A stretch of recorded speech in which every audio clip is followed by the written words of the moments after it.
हाय friends, good morning. Last लेक्चરની અંદર આપણે ગુરુત્વીય તીવ્રતા ગુરુત્વીય સ્થિતિમાનની વાત કરી। હવે આજે આપણે ગુરુત્વીય સ્થિતિ ઊર્જાની ચર્ચા કરીશું। ગઈકાલે આપણે ચર્ચા કરી કે એકમ દ્રવ્યમાનવાળા પદાર્થને પ્રવેગ રહિત રીતે ગુરુત્વાકર્ષિત ક્ષેત્રના આપેલા બિંદુએ લાવવા કરવા પડતા કાર્યને તે બિંદુ પાસેનું ગુરુત્વીય સ્થિતિમાન કહે છે।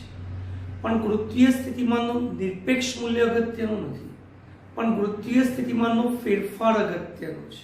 એટલે ગઈકાલે આપણે ગુરુત્વીય સ્થિતિમાનનો ફેરફાર જોયો કે જ્યારે કોઈ પદાર્થને r1 અંતરેથી r2 અંતરે લઈ જવો છે તો તે માટે કરવું પડતું કાર્ય કેટલું, તો ત્યાં આપણે ગુરુત્વીય સ્થિતિમાનનો તફાવત લીધેલો। એ ગુરુત્વીય સ્થિતિમાનના તફાવતને જો m વડે ગુણવામાં આવે તો આપણને ગુરુત્વીય સ્થિતિ ઊર્જાનો ફેરફાર મળે છે। કહેવાનો મતલબ શું છે કે વ્યાખ્યાની અંદર આપણે એવું ભણ્યા કે એકમ દ્રવ્યમાનને અનંત અંતરેથી ગુરુત્વાકર્ષિત ક્ષેત્રના આપેલા બિંદુએ લાવવા ક્ષેત્ર વિરુદ્ધ કરવા પડતા કાર્યને તે બિંદુ પાસેનું ગુરુત્વીય સ્થિતિમાન કહે છે।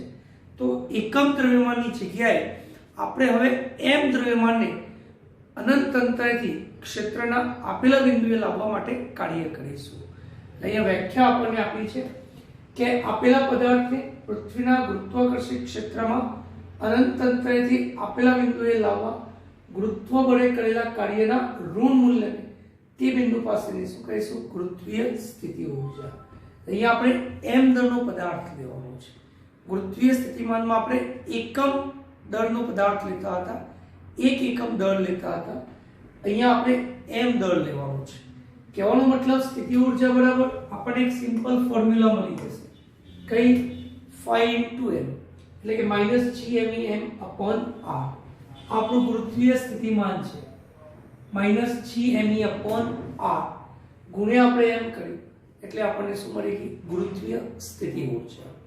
એટલે મેં તમને સમજાવેલું કે ગુરુત્વીય સ્થિતિ ઊર્જા અને ગુરુત્વીય સ્થિતિમાનના નિરપેક્ષ મૂલ્ય અગત્યના નથી, કારણ કે વ્યવહારની અંદર કોઈ પણ પદાર્થને એક સ્થાનેથી બીજા સ્થાને લઈ જઈએ છીએ તો એક સ્થાનેથી બીજા સ્થાને લઈ જવા માટે કરવું કરતું કાર્ય એટલે બંને સ્થાનમાં સ્થિતિ ઊર્જાનું શું થશે, ફેરફાર થશે। યાદ રાખો કે સ્થિતિ ઊર્જા એ અદિશ રાશિ છે, એકમ જૂલ, પારિમાણિક સૂત્ર m1n2t-2 જે આપણે જાણીએ છીએ। ગુરુત્વાકર્ષી બળો આકર્ષી પ્રકારના હોવાથી ગુરુત્વીય સ્થિતિ ઊર્જા કેવી છે, ઋણ છે। આપણે ભણી ગયા છે કે આકર્ષણ બળ છે એ ઋણ ઊર્જાનું સૂચન કરે છે અને અપાકર્ષણ બળ છે એ ધન સ્થિતિ ઊર્જાનું સૂચન કરે છે। આકર્ષણ બળ એ પદાર્થને બાંધી રાખવાની વૃત્તિ ધરાવે છે, એટલે કે બંધન ઊર્જાનું સૂચન કરે છે। એટલે આપણે ઊર્જા કેવી લઈએ છીએ, ઋણ। એટલે આકર્ષણ બળ એ ઋણ સ્થિતિ ઊર્જા અને અપાકર્ષણ બળ એ ધન સ્થિતિ ઊર્જાનું સૂચન કરે છે। અહીંયા એક બહુ જ અગત્યનું વાત છે કે જેમ જેમ અંતર વધે તેમ ગુરુત્વીય સ્થિતિ ઊર્જા વધે છે। આમ સૂત્ર દીકરા જોઈએ, u = -gmem/r છે। પરિણામે અંતરના વધારા સાથે સ્થિતિ ઊર્જાનું ઋણ મૂલ્ય ઘટે છે। સ્થિતિ ઊર્જાનું ઋણ મૂલ્ય ઘટે છે એનો મતલબ -5 અને -2 બંનેમાં મોટું કોણ, તો -2 છે। માટે આપણે એવું કહી શકીએ કે સ્થિતિ ઊર્જાનું મૂલ્ય શું થાય છે, વધે છે। આમ generally u is proportional to 1/r છે। 90% બાળકો એવું લખે છે કે અંતર વધે તો સ્થિતિ ઊર્જા ઘટે। આઈ એગ્રી વિથ યુ, પણ અહીંયા પ્રોબ્લેમ શું છે, આગળ ચિહ્ન માઇનસ છે એટલે r ની કિંમત વધશે તો u ની કિંમત -5 થી -2 થશે। પણ દીકરા તમે જાણો છો કે -5 અને -2 મોટું કોણ છે, -2 મોટા છે। માટે આપણે અહીંયા લખ્યું કે અંતરના વધારા સાથે સ્થિતિ ઊર્જામાં શું થશે, વધારો, અને વાઇસ વર્સા છે, અંતરના ઘટાડા સાથે સ્થિતિ ઊર્જામાં શું થશે, ઘટાડો થશે। અનંત અંતરે સ્થિતિ ઊર્જાનું મૂલ્ય કેવું છે, મહત્તમ। આમ સ્થિતિ ઊર્જા ઋણ છે અનંત અંતરે ઉર્જા કેવી છે? શૂન્ય. એટલે 0 અને માઇનસ બેમાં મોટું કોણ? તો શૂન્ય છે. માટે આપણે અહીંયા ધ્યાન રાખવાનું, આ 90% બાળકો ભૂલ કરતા હોય છે. અનંત અંતરે ગુરુત્વીય સ્થિતિ ઉર્જાનું મૂલ્ય કેવું છે? અહીં સ્થિતિ ઉર્જા એ શાની બનેલી છે? તો પદાર્થ અને પૃથ્વીના તંત્રની બનેલી છે. પદાર્થ અને પૃથ્વીના તંત્રની. પણ જ્યારે સ્થિતિ ઉર્જાનો આપણે ફેરફાર લઈએ તો પૃથ્વીની પોતાની જે ભૌતિક પરિસ્થિતિ છે એ બદલાતી નથી, અને પરિણામે જ્યારે ફેરફાર લઈશું ત્યારે પૃથ્વીની જે કુલ ઉર્જા છે એનો તફાવત કેવો થશે? શૂન્ય. એટલે જે કંઈ ફેરફાર છે માત્ર ને માત્ર કોનો? પદાર્થનો. એટલે ધ્યાન રાખો, સ્થિતિ ઉર્જાનું જે નિરપેક્ષ મૂલ્ય છે એ પદાર્થ અને પૃથ્વીના તંત્રનું છે. પણ અહીંયા લખું છું, અહીંયા વાક્ય પૂરું કરીશ, પણ ફેરફાર એ માત્ર પદાર્થનો છે. વાક્ય આ રીતના પૂરું કરજો તમે પણ. સ્થિતિ ઉર્જાનું નિરપેક્ષ મૂલ્ય એ પૃથ્વી અને પદાર્થના તંત્રનું છે, પણ તેનો ફેરફાર એ માત્ર ને માત્ર કોનો છે? પદાર્થનો છે. જો એમ નાના પદાર્થને કેન્દ્રથી R1 થી R2 અંતરે, જ્યાં R1 ગ્રેટર ધેન R2, મતલબ આપણે દૂર લઈ જઈએ છીએ. હવે દૂર લઈ જઈશું એટલે અંતરના મૂલ્યમાં શું થશે? વધારો. તો સ્થિતિ ઉર્જાના ઋણ મૂલ્યમાં શું થશે? ઘટાડો. એટલે કે સ્થિતિ ઉર્જાનું ધન મૂલ્ય શું થશે? વધશે. ઊંધું લખ્યું. R વધે છે એટલે માઇનસ યુની કિંમત શું થશે? અંતરના ઓકે અંતરનો વધારો થશે, માઇનસ યુ નું મૂલ્ય શું થશે? ઘટશે. પરિણામે માઇનસ યુ નું મૂલ્ય ઘટે છે એટલે યુ નું મૂલ્ય શું થશે? વધશે. એટલે અહીંયા લખ્યો છે કે R1 ગ્રેટર ધેન R2 હોવાથી અહીંયા ચિહ્ન માઇનસ આવશે દીકરા. ડેલ્ટા યુ ઋણ છે એટલે કે પદાર્થને પૃથ્વીની નજીક લાવતા R1 થી R2 એટલે અંતર ઘટે છે. Sorry,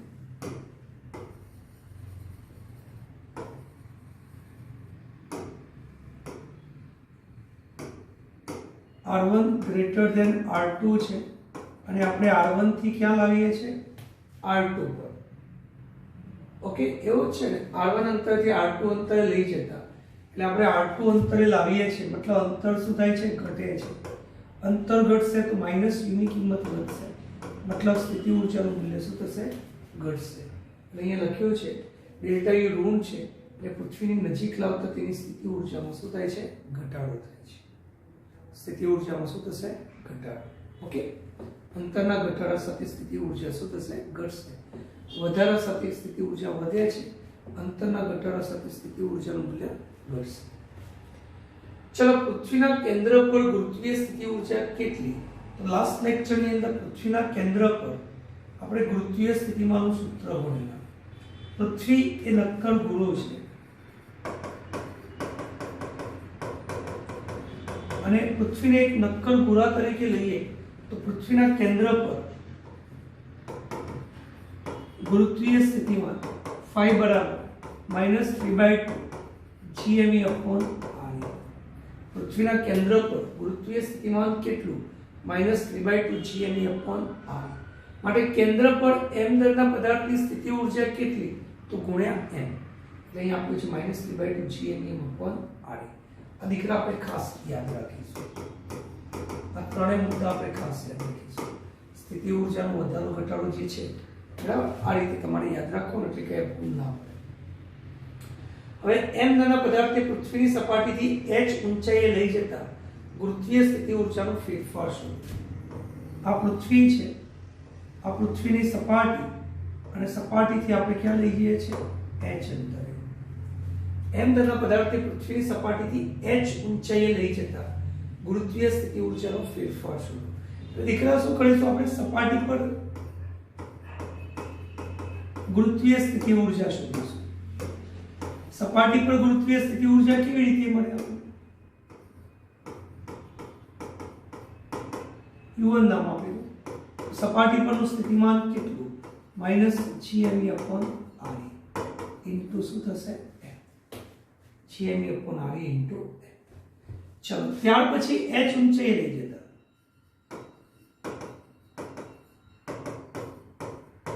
minus GME upon H plus RE into શું થશે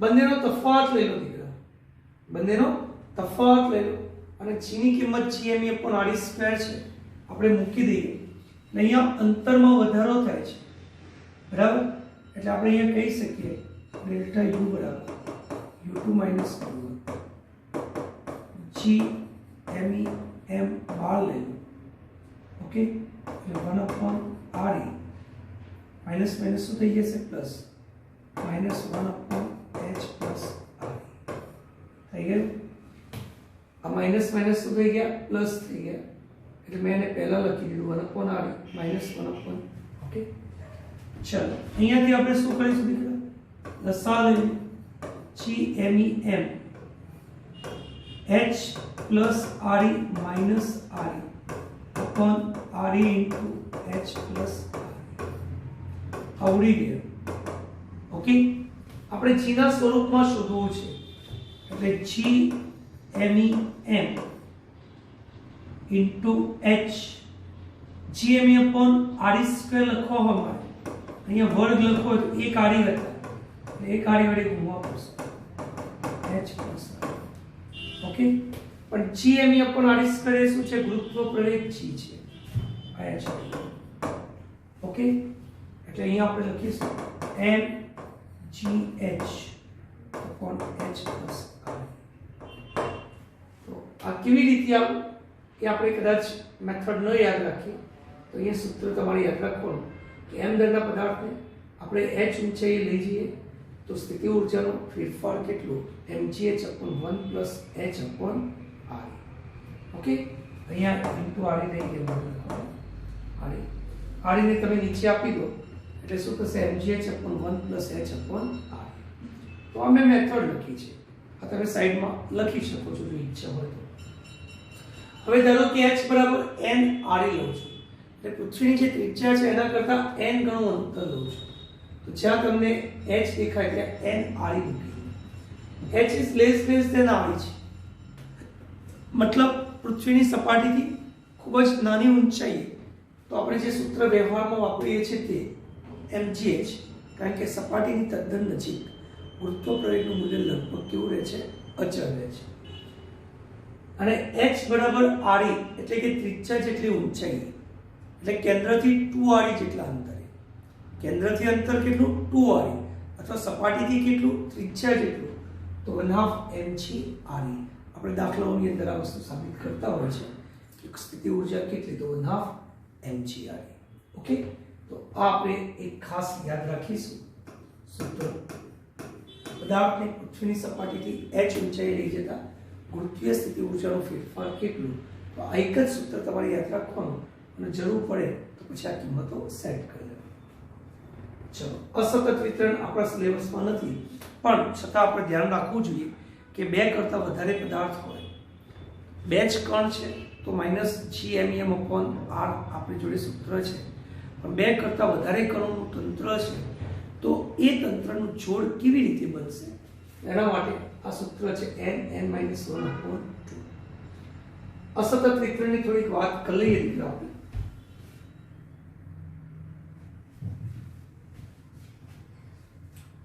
ધારો કે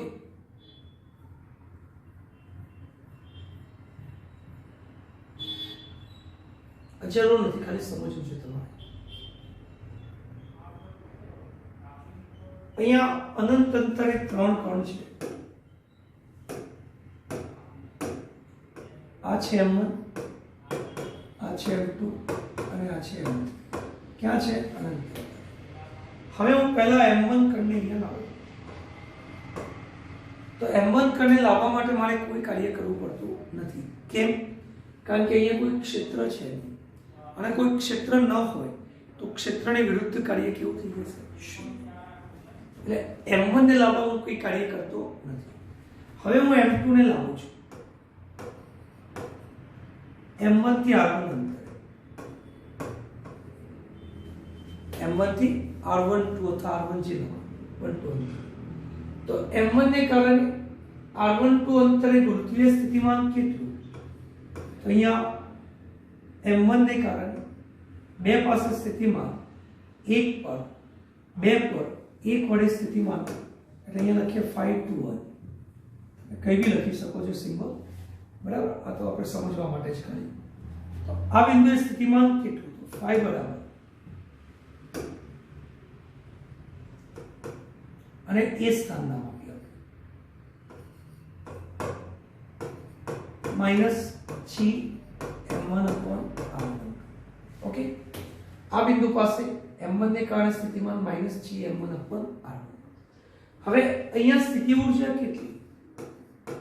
UA બરાબર એ પાસે -gm1m2/r1.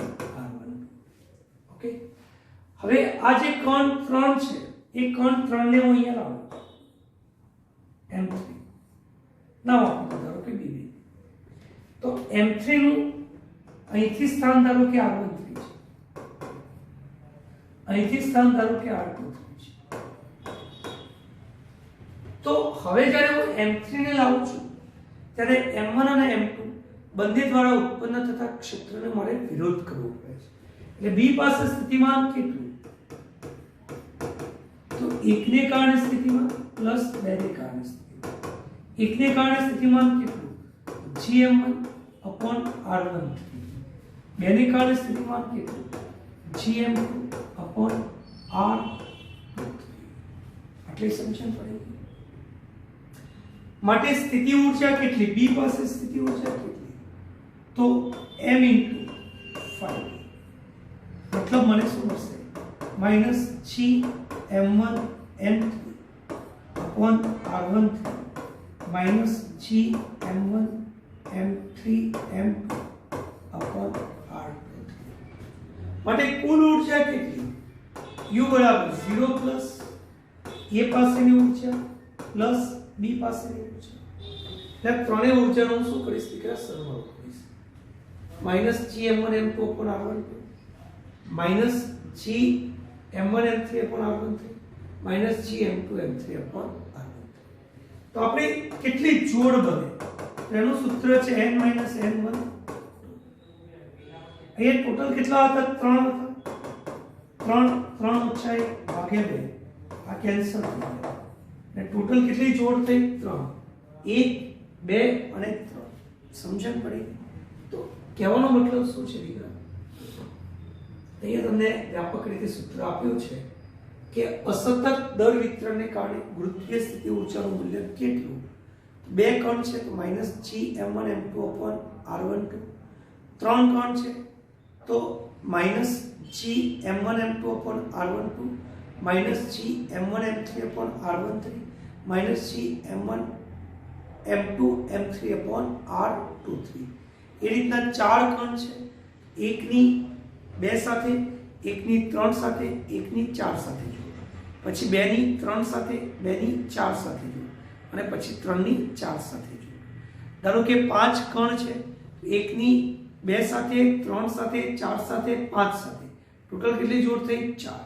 પછી 2 ની 3 સાથે, 4 સાથે, 5 સાથે કેટલી જોડ થઈ? 3. પછી 4 ની 3 સાથે, સોરી 3 ની 4 સાથે અને 3 ની 5 સાથે કેટલી જોડ થઈ? 2. અને છેલ્લે 4 ની 5 સાથે. જોડ રિપીટ ન થવી જોઈએ, જોડનું પુનરાવર્તન ન થવું જોઈએ. 1 અને 2 ની જોડ બનાવી તો પછી 2 અને 1 ની પાછી પુનરાવર્તિત જોડ થાય નહીં. આટલું આપણે બેઝિક ધ્યાન રાખવાનું. ઓકે, એટલે ટોટલ કેટલી જોડ આવશે? n - 1/. ચલો, નિષ્ક્રમણ. આપણે જાણીએ છીએ કે આ પૃથ્વી છે અને આ પૃથ્વીની સપાટી પર આ m દળનો પદાર્થ છે. અને આ પદાર્થને અનંત અંતરે લઈ જવો હોય તો અનંત અંતરે છટક્યા પછી તેનો વેગ 0 થાય. વેગ કેવો થાય? 0. તો એને કેટલી ઊર્જા આપવી જોઈએ કે જેથી આ પદાર્થ ક્યાં ચાલ્યો જાય? અનંત અંતરે. તો આપણે એક બેઝિક જાણીએ છીએ કે m દળનો પદાર્થ પૃથ્વીની સપાટી પર બંધિત અવસ્થામાં છે. આકર્ષણ બળે બંધિત અવસ્થાનું સૂચન કરે છે. એ વખતે એની સ્થિતિ ઊર્જા કેટલી છે? સપાટી પર સ્થિતિ ઊર્જા કેટલી? -gmem/r. જો આ પદાર્થને અનંત અંતરે લઈ જવો હોય તો तो अनंत अंतरे एनी स्थिति ऊर्जा केवी शून्य। मतलब आ ऊर्जाने मारे केवी बनावी पड़े शून्य। आ क्यारे 0 थाय तो जो प्लस gmem/re જેટલી ઊર્જા 12 થી આપું તો કુલ ઊર્જા કેવી થઈ જશે શૂન્ય। આ પ્લસ gmem/re જે ઊર્જા છે એને m દરના પદાર્થની આપણે શું કહીએ છીએ નિષ્ક્રમણ ઊર્જા। પ્લસ gmem/re જે ઊર્જા છે એને m દરના પદાર્થની શું કહીશું નિષ્ક્રમણ ઊર્જા। જો કોઈ પદાર્થને પૃથ્વીની સપાટીથી અનંત અંતરે લઈ જવો હોય અને ક્ષેત્રમાંથી છટક્યા પછી એનો વેગ શૂન્ય થાય તો અનંત અંતરે સ્થિતિ ઊર્જાનું મૂલ્ય કેટલું સોરી આ માટે જરૂર નિષ્ક્રમણ ઊર્જા કેટલી તો gmem/r। અહીંયા કંઈ જ નવું નથી કર્યું। સપાટી પર કુલ ઊર્જા અને અનંત અંતરે કુલ ઊર્જા આપણે ખાલી ઊર્જાને સરખાવવાની છે, બીજું કંઈ જ આપણે અહીંયા કરવાનું નથી। ઓકે, તો અહીંયા લખીએ આપણે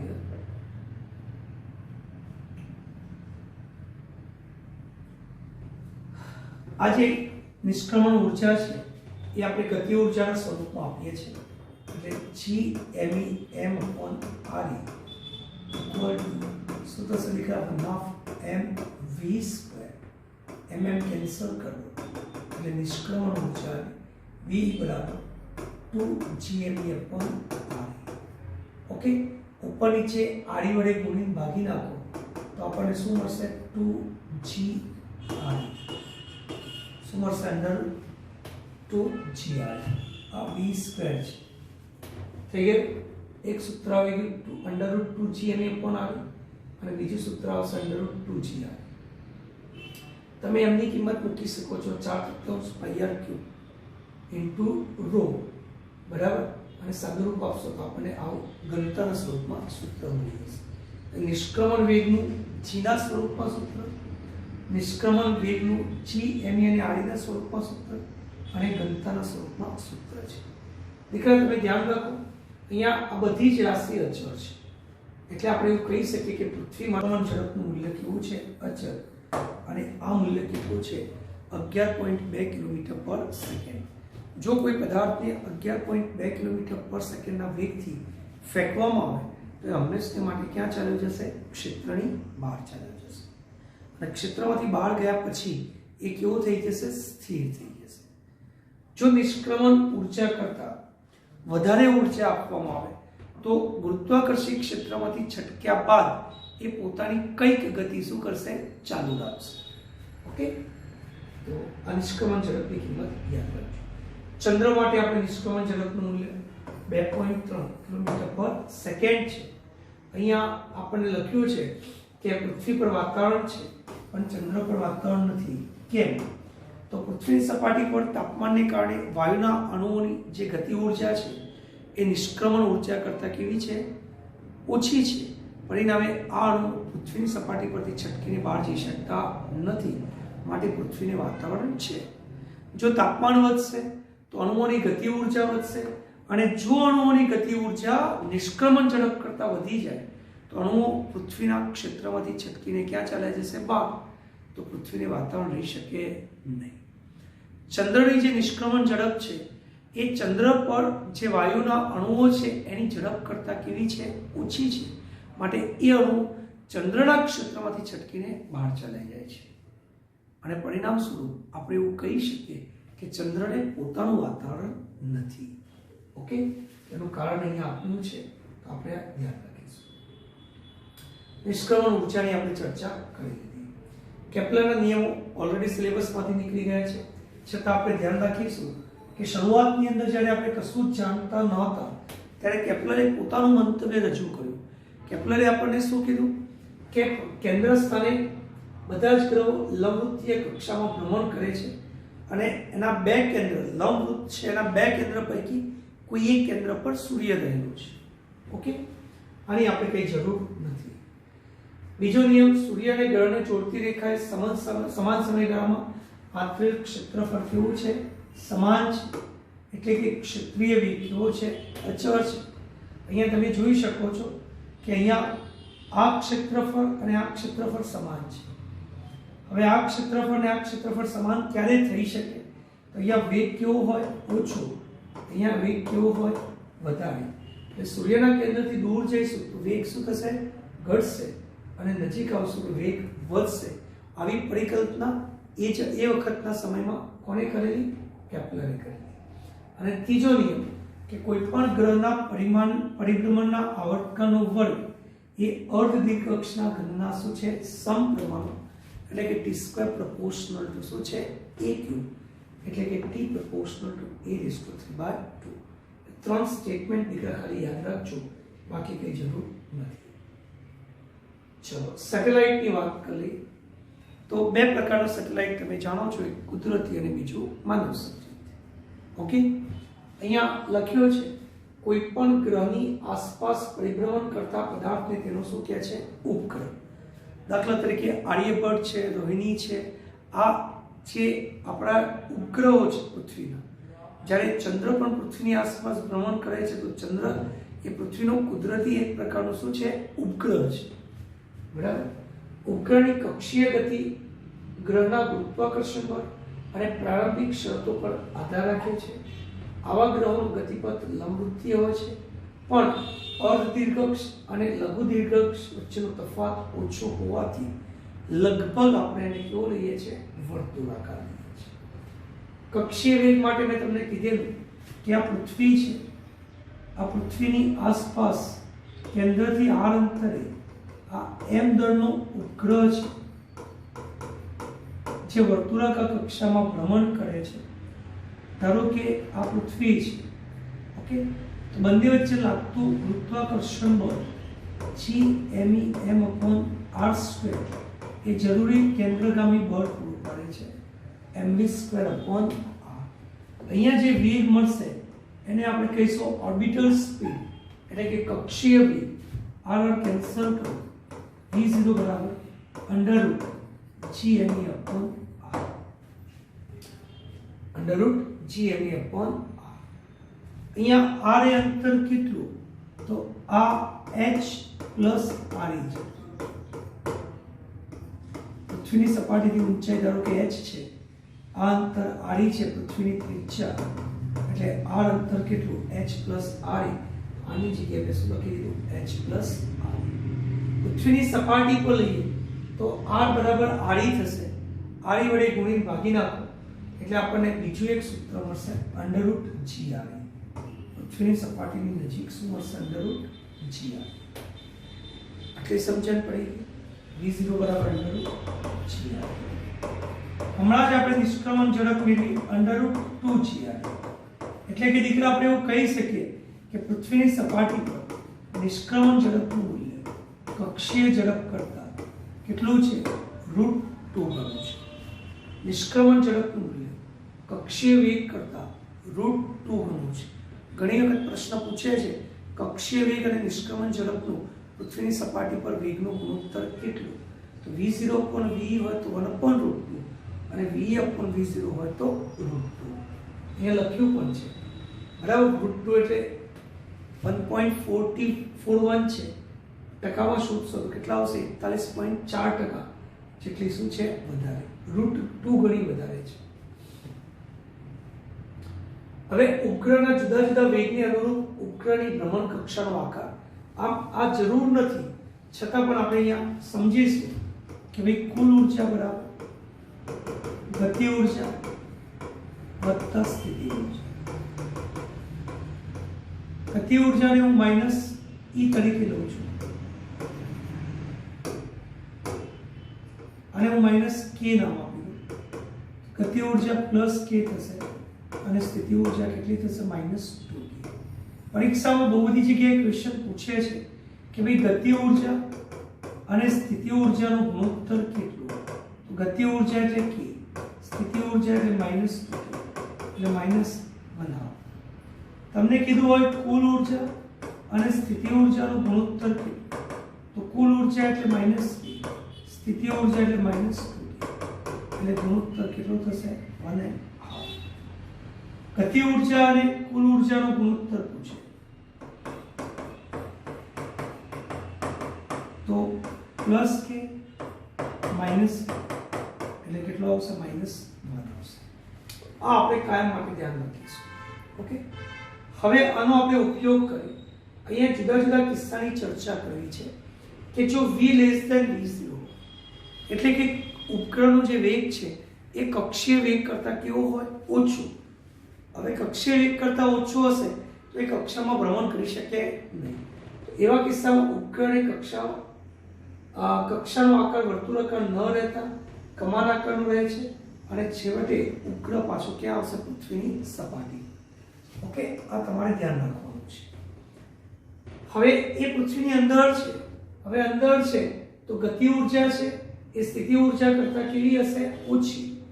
ગતિ ઉર્જા સ્થિતિ ઉર્જા કરતા ઓછી હોય તો તફાવત કેવો આવશે? માઈનસ. એટલે કુલ ઉર્જા કેવી થઈ ગઈ? અહીંયા ગતિ ઉર્જા સ્થિતિ ઉર્જા કરતા કેવી છે? ઓછી છે. ચલો બીજો કિસ્સો લઈએ આપણે. v ઇક્વલ ટુ v0 એટલે કક્ષામાં ભ્રમણ કરે છે, બરાબર. એનો ગતિપથ કેવો થશે? વર્તુળાકાર. ગતિ ઉર્જા સ્થિતિ ઉર્જા કરતા ઓછી એટલે કુલ ઉર્જા કેવી હશે? ઋણ. અને ઋણ ઉર્જા એ બંધન ઉર્જાનું શું કરશે? સૂચન કરશે.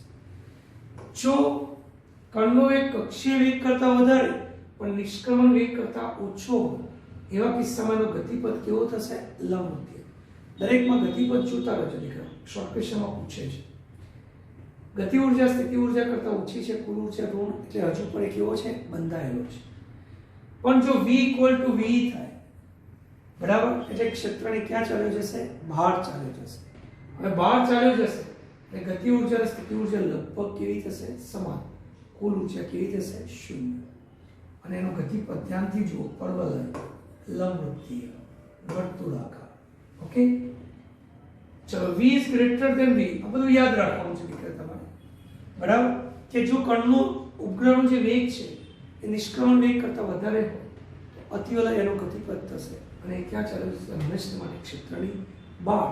અને હંમેશા માટે ક્ષેત્રની બહાર ચાલ્યો જાય છે એટલે ગતિ ઉર્જાનું મૂલ્ય કેવું થઈ જશે? જ્યાં સુધી એક કક્ષાની અંદર છે, બરાબર, આ ગુરુત્વાકર્ષી ક્ષેત્ર છે, જ્યાં સુધી એ કક્ષાની અંદર છે ત્યાં સુધી એની ગતિ ઉર્જા કેવી થશે? સ્થિતિ ઉર્જા કરતા ઓછી. કુલ ઉર્જા ઋણ બનશે અને આ ઉપગ્રહ જકડાયેલો છે. પણ જો એની ઝડપ નિષ્ક્રમણ વેગ કરતા વધી જાય તો હંમેશા માટે ક્યાં ચાલ્યો જશે? ક્ષેત્રની બહાર ચાલ્યો જશે અને એની કુલ ઉર્જા કેવી થઈ જશે? ધન. કુલ ઉર્જા ધન કેમ થઈ? તો ગતિ ઉર્જાનું મૂલ્ય સ્થિતિ ઉર્જા કરતા શું થશે? વધી જશે.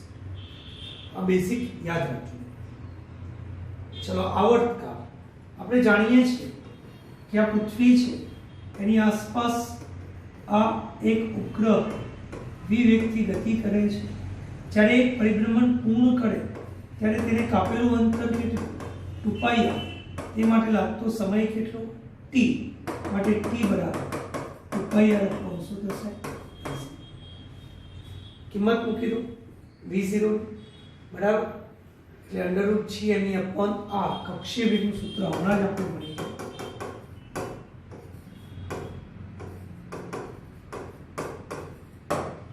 ઓકે, આ કક્ષીય વેગ માટેનું સૂત્ર છે. સાદુરૂપ આપી દો એટલે આપણને ડિસ્કર પ્રપોર્શનલ ટુ શું મળશે? r. અહીંયા પૃથ્વીની સપાટીથી h ઊંચાઈએ જોઈતું હોય તો આ ત્રિજ્યા r, આ ઊંચાઈ h, r બરાબર શું થશે? h plus r. આ કિંમત સૂત્રમાં મૂકી સાદુરૂપ આપો એટલે ઊંચાઈ આપણને મળી ગઈ. ઓકે, આટલી સમજણ પડી. આ પૃથ્વીની સપાટીથી ઊંચાઈ થઈ ગઈ. બને ત્યાં સુધી દીકરા આપણે આ એક સૂત્ર ખાલી યાદ રાખવાનું અને આની જગ્યાએ શું મૂકી દેવાનું? h plus r. ગોખવાથી આ બધું યાદ નહીં રહે. t બરાબર 2πr upon v છે. v ની કિંમત √gme upon r છે. r ને કરતા બનાવી દેવાનું, બરાબર, અને પછી r બરાબર શું લઈ લેવાનું? h plus re. એટલે આપણને આ સૂત્ર મળી જશે. ગતિ ઉર્જા બનાવ mv² છે, v ની કિંમત મૂકી દીધી. કોણીય વેગમાન l બરાબર mvr છે, v ની કિંમત મૂકી દીધી, બરાબર.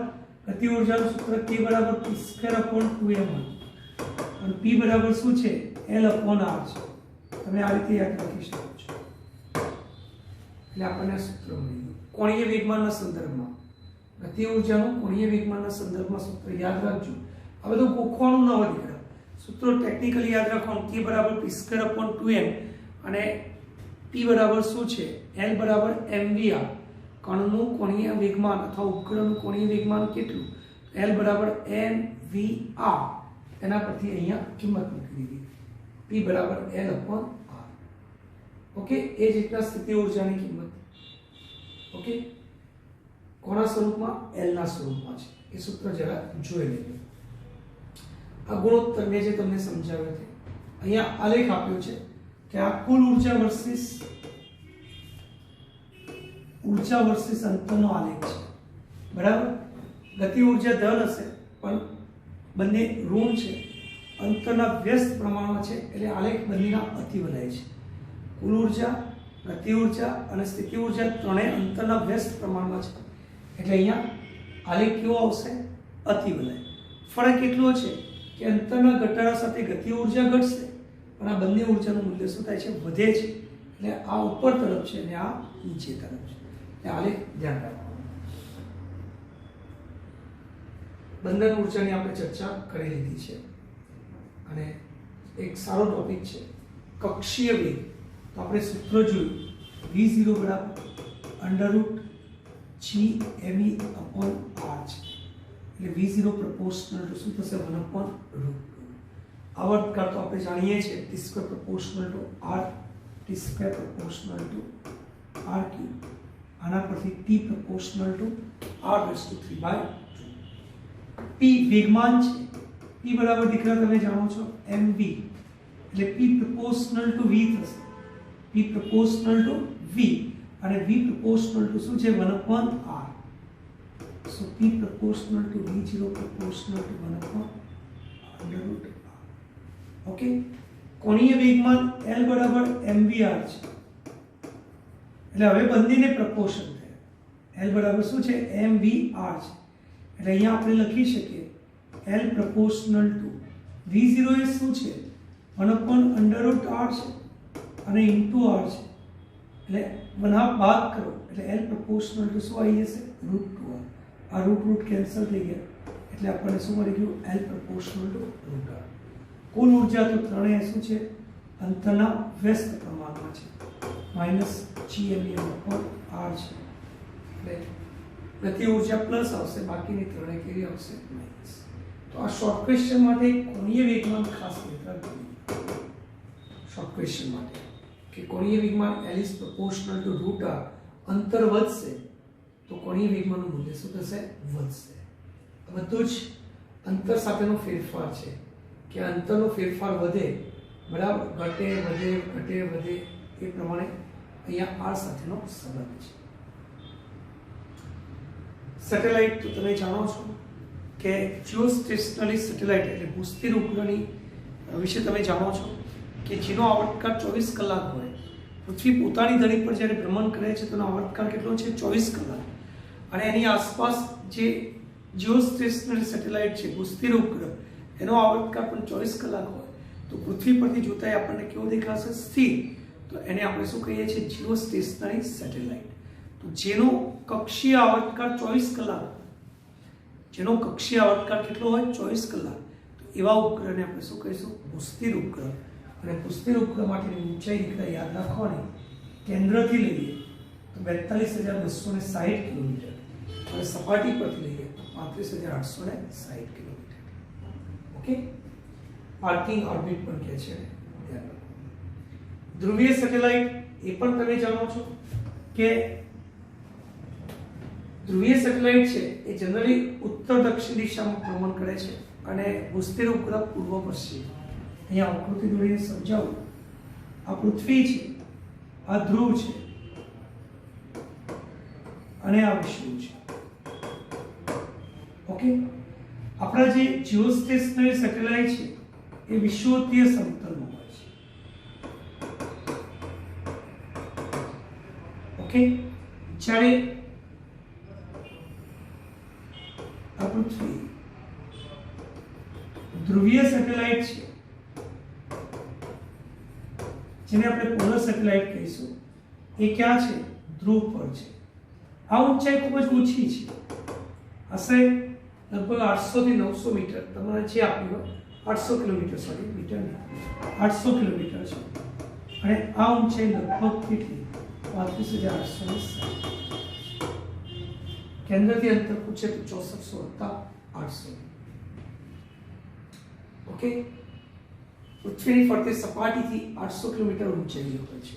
આવર્તકાળ આનો 24 કલાક છે આવર્તકાળ, અને આનો માત્ર કેટલો છે 100 મિનિટ છે. લગભગ 1.5 કલાકની આજુબાજુ આ જે ધ્રુવીય સેટેલાઇટ છે પૃથ્વીની ફરતે એક પરિભ્રમણ શું કરશે, પૂર્ણ કરશે. ઓકે, હવે સાપેક્ષ વેગ આ આપણી બુકમાં નથી પણ આપણે ધ્યાન રાખવાનું કે ધારો કે તમે પૃથ્વી પર ઊભા છો અને આ કોઈ સેટેલાઇટને જોડો છો. આ સેટેલાઇટની કોણીય ઝડપ છે s. ઓકે, અને પૃથ્વી પર તમે ઊભા છો એની કોણીય ઝડપ છે, પૃથ્વી પોતાની ધરી પર ભ્રમણ કરે છે એની ઝડપ છે e. તો આના કરતાની ઝડપ વધારે છે એટલે તફાવત કેટલું, omega s minus omega e, omega s minus omega e. તો સાપેક્ષ કોણીય વેગ કેટલો, omega s minus omega e. પણ સાપેક્ષ સમય કેટલો, એક પરિભ્રમણ પૂર્ણ કરવા માટેનો સાપેક્ષ સમય કેટલો, તો t બરાબર 2π અપોન ઓમેગા સાપેક્ષ. ઓમેગા એટલે omega s minus omega e, કિંમત મૂકી દો, 2π કેન્સલ કરો એટલે આપણને સાપેક્ષ વેગ સમય મળી જશે.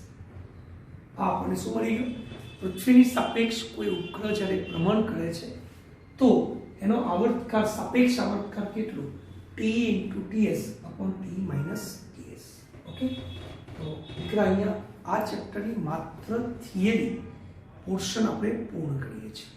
ઓકે, આની પીડીએફ ફાઇલ મેં મોકલાવી છે. ટોટલ 4 લેક્ચર થયા 45+ મિનિટના, અને 4 લેક્ચરમાં માત્ર ને માત્ર મેં નીટ અને જીડબલ્યુના કોન્સેપ્ટ જ સમજાવ્યા છે.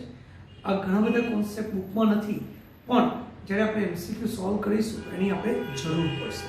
ઓકે, તો આ 4 જે લેક્ચર છે માત્ર નીટ અને જીડબલ્યુના બાળકો માટે છે. ઓકે દીકરા, wish you all the best.